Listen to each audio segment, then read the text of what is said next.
Il tempo stringe, mancano di fatto 3 anni e qualche mesetto. Il tempo stringe per le Olimpiadi invernali di Milano Cortina del 2026 e per il presidente della provincia di Belluno non si vedono ancora risultati concreti.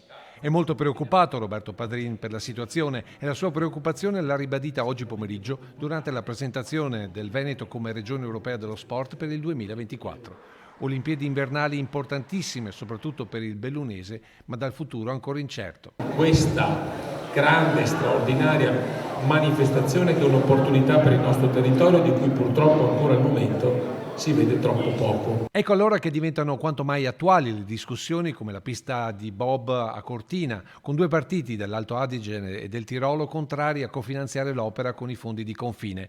I movimenti puntano ad eliminare il progetto di ristrutturazione di una struttura che finita alle Olimpiadi di fatto diventerebbe inutile, risparmiando i 100 milioni di euro previsti e spostando le gare di bob e slittino nella confinante Austria, dove vicino ad Innsbruck un impianto è in avanzata fase di ultimazione. Ennesimo segnale di inquietudine sull'effettiva realizzazione dell'evento, ulteriore motivo per il quale, secondo Padrin, serve fare presto. Non posso che esprimere un po' la preoccupazione perché c'è bisogno veramente di un'accelerata su quelle che sono un po' le attività anche promozionali legate alle Olimpiadi e Paralimpiadi 2026 Milano Cortina.